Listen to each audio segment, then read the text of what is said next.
British armed forces have been told to prepare for war in Europe and be ready to fight as Russia continues to escalate its assault on Ukraine.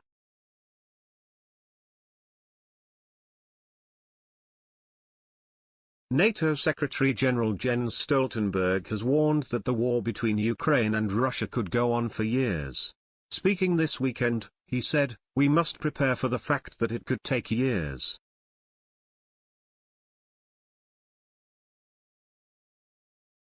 We must not let up in supporting Ukraine.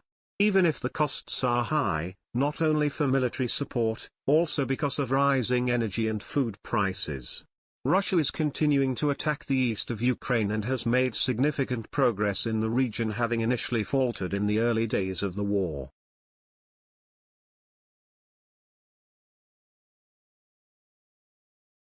The escalations have led to grave warnings for Britons, as soldiers are told they may have to prepare to fight in Europe again.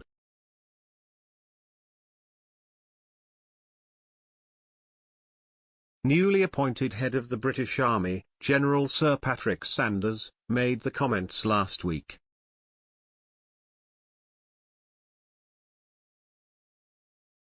And now, former Chief of the General Staff Lord Dannatt has agreed with him.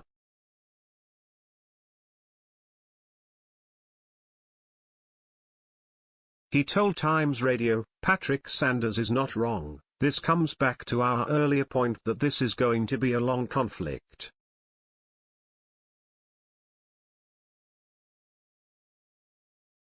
Russia mustn't win, but Ukraine must not lose on behalf of all of the West."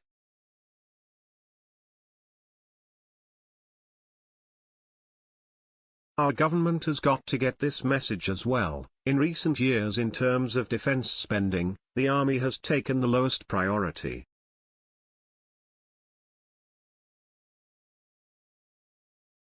We've now been given a wake-up call with a brutal land war in Europe, and given Ukraine is going to struggle, we have to expect this conflict to continue for quite some time.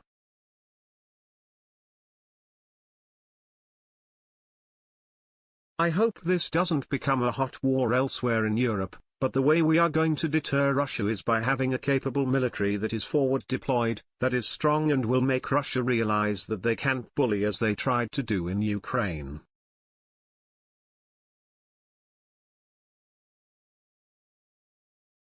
Patrick Sanders is right to send a battle cry to the army, but that has to be heard by the government.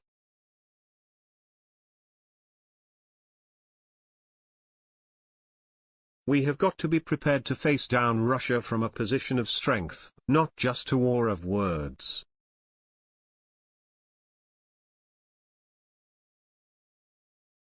General Sanders was quoted by The Sun last week as saying, "There is now a burning imperative to forge an army capable of fighting alongside our allies and defeating Russia in battle."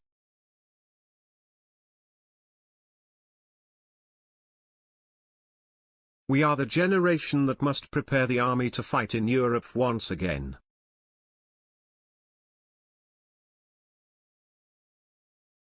General Sanders added, "I am the first Chief of the General Staff since 1941 to take command of the army in the shadow of a land war in Europe involving a continental power.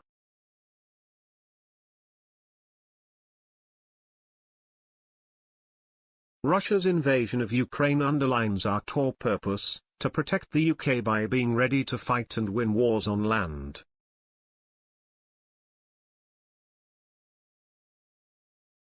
Last week, European leaders travelled to Kyiv in a show of solidarity with Ukraine.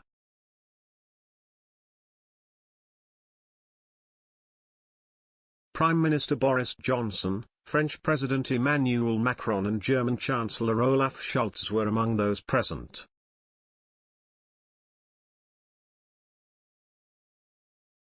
Mr. Johnson reaffirmed Britain's support for Ukraine, cautioning against Ukraine fatigue as Russia's invasion reaches 5 months.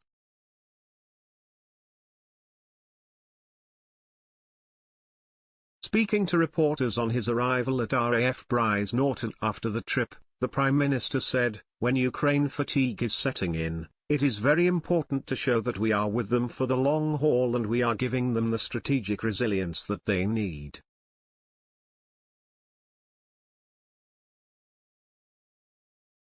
The Russians are grinding forward inch by inch, and it is vital for us to show what we know to be true, which is that Ukraine can win and will win.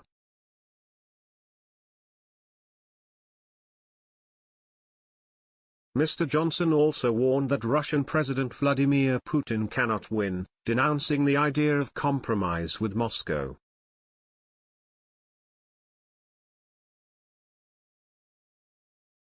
He continued, "It would be a catastrophe if Putin won. He'd love nothing more than to say, let's freeze this conflict, let's have a ceasefire like we had back in 2014.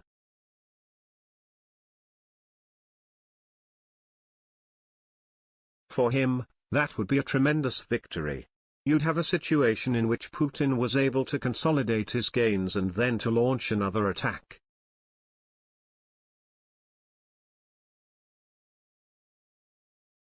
We've got to make it clear that we are supporting the Ukrainians in their ambitions, to expel the Russians, expel Putin's armies, from everything that he has obtained since February 24 and make sure the Ukrainians are not encouraged to go for a bad peace, something that simply wouldn't endure.